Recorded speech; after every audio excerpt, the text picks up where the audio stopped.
Beralih ke informasi lainnya, Saudara, rentetan dugaan pelanggaran hukum dan kode etik yang dilakukan sejumlah anggota polisi belakangan ramai menjadi perhatian publik. Masyarakat kini lebih memilih memviralkan anggota polisi yang dianggap merugikan ketimbang melaporkannya ke Propam Polri dengan berbagai alasan. Namun sebenarnya pihak kepolisian telah menyediakan berbagai layanan pengaduan bagi masyarakat. Bagaimana cara masyarakat membuat laporan ke Propam Polri? Simak segmen Kasbuser Info Kriminal.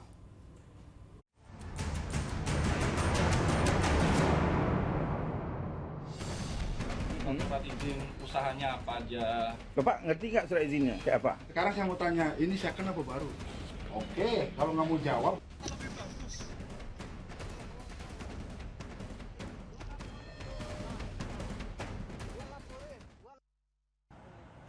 Saudara, polisi menjadi salah satu garda terdepan dalam penegakan hukum di Indonesia. Namun tak jarang ada juga anggota kepolisian yang membuat pelanggaran dan bisa menyebabkan kerugian di masyarakat.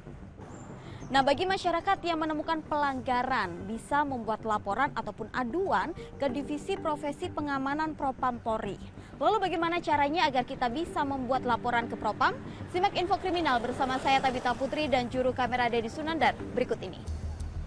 Surat izin usahanya apa aja? Bapak ngerti nggak surat izinnya kayak apa? NIB KBLI-nya sesuai nggak? Nggak ada surat izin saya. Ya udah. Saya cuma ada izin Terus gitu doang, gimana? Pak. Dari second ini Terkait bawa barang-barang ini ada nggak izin-izinnya? Nggak ada. Bapak yang bilang sendiri. Perdebatan antara seorang pemilik bengkel pengolahan suku cadang mobil di Babelan, Bekasi, Jawa Barat dengan sejumlah polisi ini diunggah oleh sebuah akun TikTok. Sekarang saya mau tanya, ini second apa baru? Bapak periksa aja sendiri. Iya, Bapak saya kan penyidik. tanya, kan Bapak yang punya usaha. Iya, saya nggak mau jawab.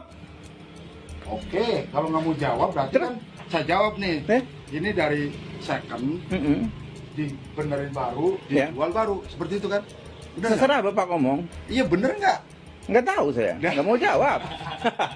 Gimana? Iya. Hah? Anda mau memvideokan tapi salah. Anda usaha. Terserah mau salah mau nggak. Ya Saya udah, videoin. sekarang gini. Ya udah, Nah, oke. Dalam video yang telah ditonton sekian juta kali ini, pemilik usaha menyebut ia telah beberapa kali didatangi anggota polisi dengan alasan yang sama. Seringkali datang ke tempat kita oknum polisi menanyakan surat izin usaha. Surat izin ini itu atau SNI. Kalau tidak ada dibawa ke kantor beserta barang. Lalu pulangnya dimintakilah sejumlah uang tebusan. 3 hari yang lalu juga terjadi. Saya mengalaminya. Datang beberapa oknum polisi Polda Metro Jaya melakukan penggeledahan paksa. Lalu beberapa barang mereka kumpulkan dan 2 orang teman saya mau dibawa ke Polda Metro Jaya. Tujuannya apalagi kalau bukan untuk memintaki sejumlah uang. Pihak Polda Metro Jaya menyebut 4 anggota polisi yang mendatangi lokasi itu berasal dari Subdit Industri dan Perdagangan Direktorat Reserse Kriminal Khusus Polda Metro Jaya. Kedatangan 4 anggota polisi ini bertujuan untuk menindaklanjuti laporan masyarakat terkait adanya pengolahan suku cadang mobil bekas yang diduga dibuat menjadi baru. Keempat anggota polisi tersebut juga dilengkapi dengan surat perintah penyelidikan. Laporan dari masyarakat, kemudian kedatangan petugas dilengkapi dengan surat perintah. Dan tentunya ya, apabila ada masyarakat yang merasa keberatan terhadap sikap dan perilaku dari petugas kepolisian, boleh saja atau dapat melaporkannya kepada kanal-kanal saluran-saluran pengaduan yang sudah ada. Dan apabila para pihak yang didatangi oleh petugas kepolisian ini merasa keberatan, itu boleh atau dapat dan dilindungi ya.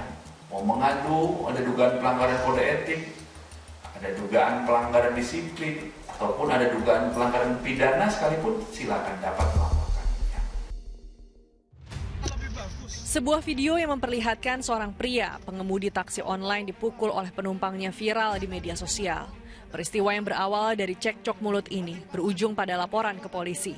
Belakangan diketahui, pelaku pemukulan ternyata seorang perwira polisi yang menjabat sebagai Kasubdit Penegakan Hukum Direktorat Lantas Polda Maluku. Ya, untuk pelaku ya berupa oknum ya, kemudian itu dari penyidik langsung mencari atau menindaklanjuti. Ada rencana untuk pemanggilan terhadap terduga pelaku nih, Bu? Yang pasti penyidik setelah menerima kemudian langsung mencari keberadaan dan memanggil jelas untuk keterangan-keterangan itu yang dibutuhkan oleh penyidik. Didampingi kuasa hukumnya, Rizky Fitrianda selaku korban pemukulan penuhi panggilan penyidik Polres Metro Jakarta Selatan. Menurut kuasa hukum korban, sebelumnya korban telah melakukan perdamaian dengan anggota polisi yang menganiayanya. Namun perdamaian itu dibatalkan karena saat itu korban dalam keadaan tertekan. Surat pernyataan perdamaian yang dibuat korban juga didikte oleh seorang perempuan. Karena perdamaian itu dibuat di dalam keadaan klien kami ini tertekan. Dia membuat laporan rencana awalnya, dia membuat laporan polisi di Polda Metro, tapi ternyata digiring oleh ada beberapa orang gitu ya, ada 2 orang ke ruangan tertentu, di situ malah dia dipaksa untuk berdamai. Nah kemudian perdamaian itu dalam keadaan di sininya juga masih sakit, kepalanya pusing akibat pemukulan itu, dia juga akhirnya pasrah. Nah kemudian dia didikte, sudah pernyataan perdamaian itu dibuat oleh Rizky, tulisan tangan Rizky, tapi didikte oleh seorang perempuan. Pasca kejadian ini, Kapolda Maluku melalui Kabid Humas Polda Maluku menegaskan akan menindak tegas anggotanya yang bersikap arogan. Untuk penanganan kasus pemukulan akan ditangani oleh Polda Metro sesuai dengan TKP kejadian. Dan untuk kode etik dan disiplin akan ditangani oleh Polda Maluku. Komitmen Bapak Kapolda Maluku untuk menindak tegas setiap pelanggaran yang dilakukan oleh anggota. Menyikapi hal tersebut, Bapak Kapolda sudah memerintahkan Kabid Propam untuk melakukan penyelidikan dan memproses kejadian yang terjadi.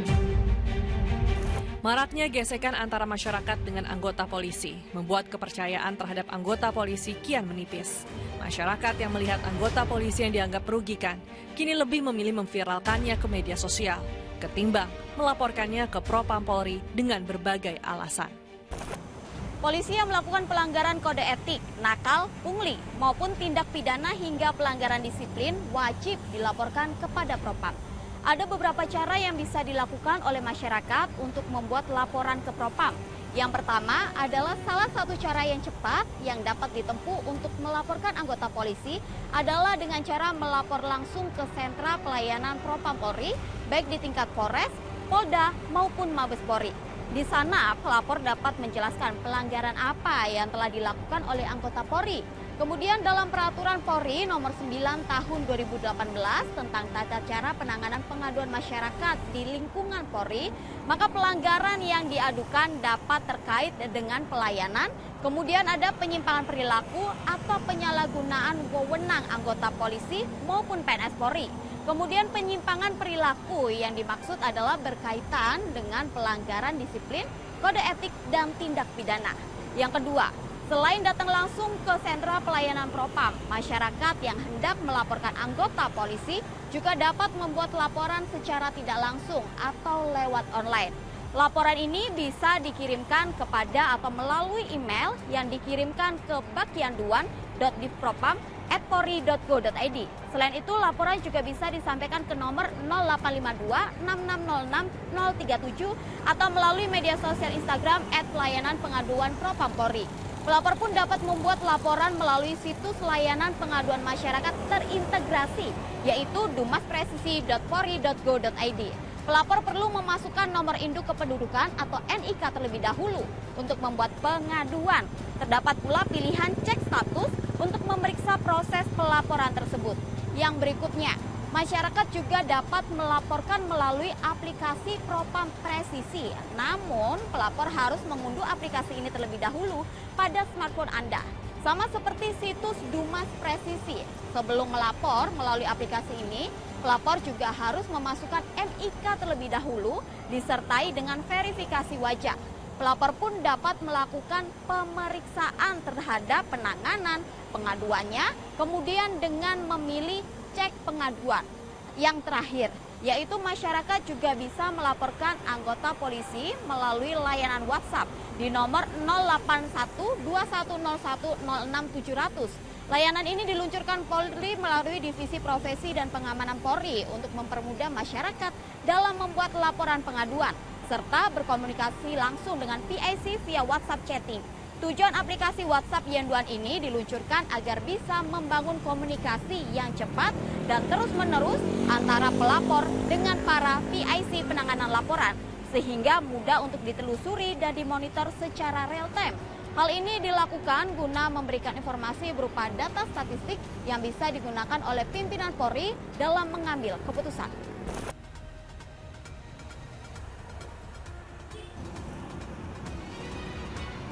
Setiap warga negara Indonesia berhak untuk melaporkan anggota polisi yang merugikan atau nakal ke Propam.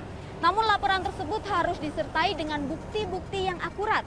Jangan sampai pengaduan tersebut merugikan anggota polisi yang dilaporkan. Demikian info kriminal kali ini, saya Tabita Putri dan juru kamera Dedi Sunandar pamit undur diri. Sampai jumpa.